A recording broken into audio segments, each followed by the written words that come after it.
அனைவருக்கும் வணக்கம். நம்ம டெஸ்ட் பேட்ச் ஸ்டூடெண்ட்ஸ் கவனிங்க. நிறைய பேருக்கு வந்து இது தெரியறது இல்ல. ஆல்ரெடி இருக்கக்கூடிய ஸ்டூடெண்ட்ஸுக்கு தெரியும். புதுசா இருக்கக்கூடிய ஸ்டூடெண்ட்ஸ்க்கு தெரியாது. ஸோ இதை ஒரு நிமிஷம் கவனிங்க. நம்ம வந்து டெஸ்ட் பேட்ச் ஸ்டூடெண்ட் வந்து என்ன பண்ணணும்னு சொல்லிடுறேன். இன்னைக்கு வந்து 8ஆம் தேதி, கரெக்டா? இன்னைக்கு வந்து ஜனவரி 8. 10ஆம் தேதி வரைக்கும் 2 நாள் வந்து உங்களுக்கு டைம் இருக்கு.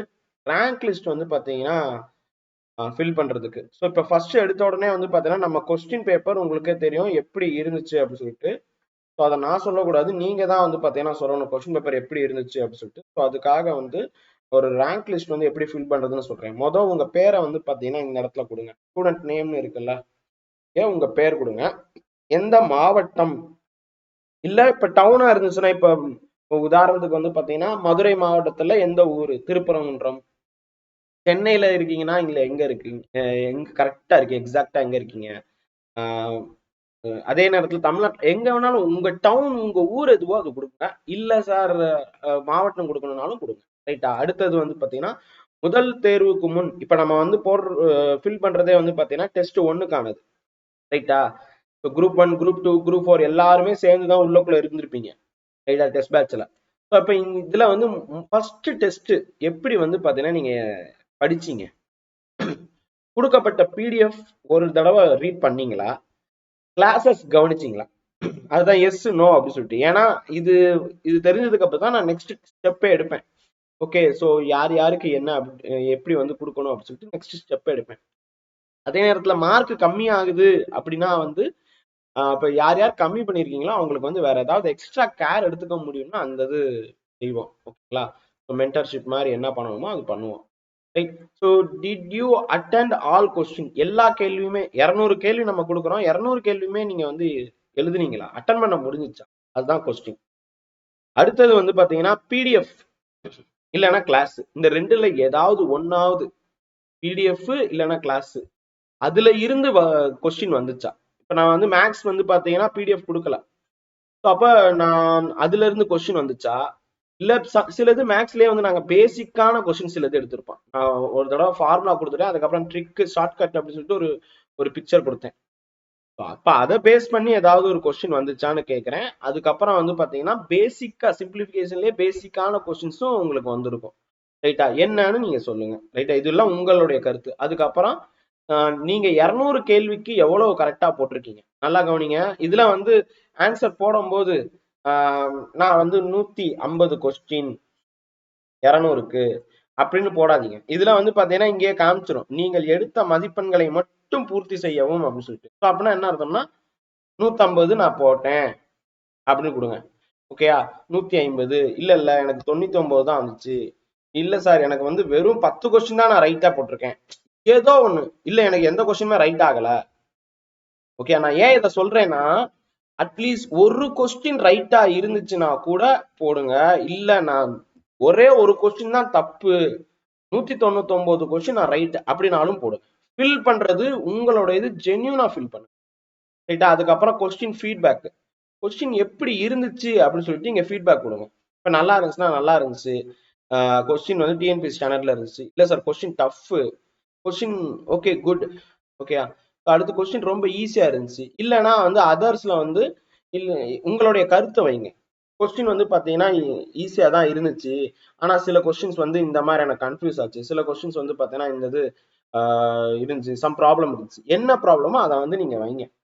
ஓகே, இப்ப இத வந்து நானே வந்து எல்லா ஒவ்வொருத்தருடைய கமெண்ட்டையும் நான் வந்து பார்ப்பேன்.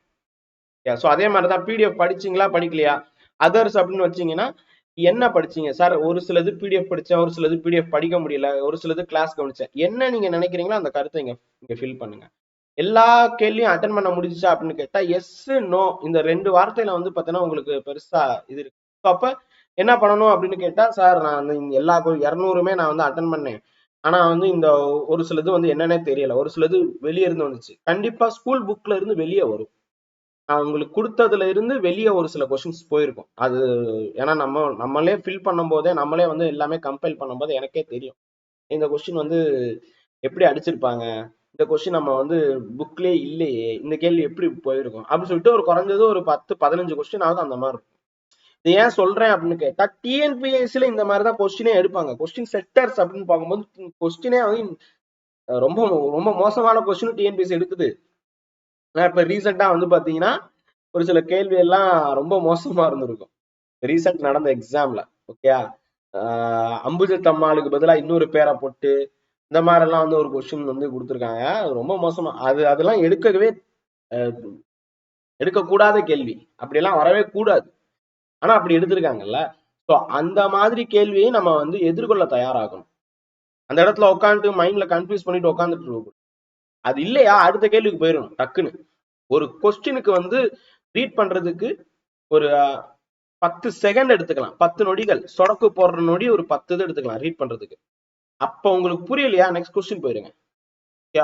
ஓஎம்ஆரை வந்து பாத்தீங்கன்னா 3 தடவை நீங்க வந்து ஃபில் பண்ற மாதிரி இருக்கும். ஓஎம்ஆரே, அதாவது எல்லாம் தெரிந்த கேள்விகளை ஃபர்ஸ்ட் டைமும், அதுக்கு அடுத்து வந்து பாத்தீங்கன்னா 2வது டைமும் அப்படின்னு சொல்லிட்டு 2 தடவை வந்து ஃபில் பண்ற மாதிரி இருக்கும். 3வது தடவை வந்து பாத்தீங்கன்னா எங்கெங்கெல்லாம் விட்டுருக்கீங்களோ அந்த கொஸ்டின் இன்னொரு வாட்டி பார்க்கணும். இதெல்லாம் பார்த்துட்டு ஃப்ளூக்ல அடிக்கிறது, ஏன்னா நெகட்டிவ் இல்லை நமக்கு. ஸோ அதனால வந்து எல்லா 200க்கு 200மே ஃபில் பண்ற பழக்கம் உங்களுக்கு வரணும் அப்படிங்கிறதுக்காகத்தான் இந்த கேள்வியே கேட்டிருக்கு. ஸோ இப்ப இந்த அதர்ஸ்னு கொடுத்துருந்தேன்னா அந்த மாதிரி, அதே மாதிரி இங்க பாருங்க, ஒன் டைம் ரீட் பண்ணீங்களா பண்ணலையா அப்படின்னு சொல்றதுக்கு அதர்ஸ் நான் கொடுக்கல. ஒன்னு ரீட் பண்ணிருக்கணும். நான் சொல்றது அதாவது ஸ்டடி அப்படின்னு சொல்லல, ரீட் அப்படின்னு சொல்றேன். நியூஸ் பேப்பர் வாசிக்கும் போது எப்படி வாசிப்பீங்களோ அந்த மாதிரி ஒரு தடவை அப்படி வாசிச்சு விட்டீங்களா அப்படிங்கறதா இங்க கேள்வியே. கொடுத்த பிடிஎஃப் ஒரு தடவை, சயின்ஸ் எல்லாம் கொஞ்சம் பெருசாவே இருந்துச்சு, பரவாயில்ல ஒரு தடவை வாசிச்சிங்களா, ஒரு நாளைக்கு ஒரு தடவை அப்படியே ரீட் பண்ணீங்கனாலே மைண்டுக்குள்ள போய் உட்காந்துருக்கும். சார் நிறைய இது மறந்து போகுது, மறக்கும். நான் தான் சொல்லிட்டேன்ல, மறக்காம எல்லாம் இல்ல, சில விஷயங்கள் மறக்கத்தான் செய்யும். இல்ல சார் ஒரு சிலர் தான் ஞாபகத்துல இருக்கு, மத்த எல்லாமே மறந்து போயிருக்கு, பரவாயில்ல எழுதுங்க, படிங்க. அதான் நான் சொல்லுவேன். இந்த இடத்துல வந்து கன்சிஸ்டன்சி மிஸ் பண்ணிடவே கூடாது, படிச்சுட்டே வரணும். இன்னைக்கு வந்து பாத்தீங்கன்னா உங்களுக்கு தமிழ் கிளாஸ் வந்து இருக்கு. ஸோ அதனால அந்த கிளாஸும் அட்டன் பண்ணுங்க. ஸோ இதெல்லாம் பண்ணதுக்கு அப்புறம், இந்த இது ஃபில் பண்ணதுக்கு அப்புறம் சப்மிட் அப்படி சொல்லிட்டு நீங்க கொடுக்கணும். நான் சப்மிட்னா இங்க வந்து சப்மிட் நான் வந்து கொடுக்க முடியல, ஏன்னா எதையுமே நான் ஃபில் பண்ணல.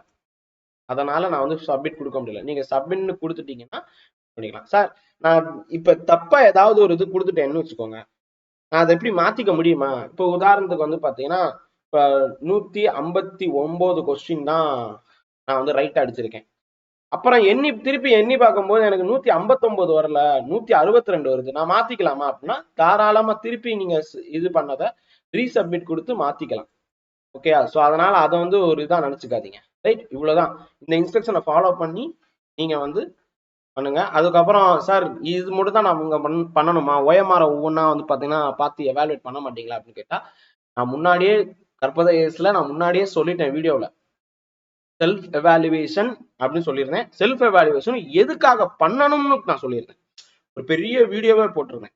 இந்த வீடியோ எல்லாம் நீங்க பார்க்கலன்னா தயவு செய்து வீடியோ பாருங்க, இன்ஸ்ட்ரக்ஷன் படிங்க, ஸ்கெடியூல்லையும் நான் அது போட்டிருப்பேன், செல்ஃப் எவாலுவேஷன் ஸ்கெடியூல்லையே போட்டிருப்பேன். அதெல்லாம் பாருங்க, பார்த்துட்டு அதுக்கப்புறம் ஃபில் பண்ணுங்க. ஓகேங்களா? ஸோ வேற ஏதாவது டவுட் இருந்தாலும் வாட்ஸ்அப்ல தாராளமா கேளுங்க. தேங்க்யூ.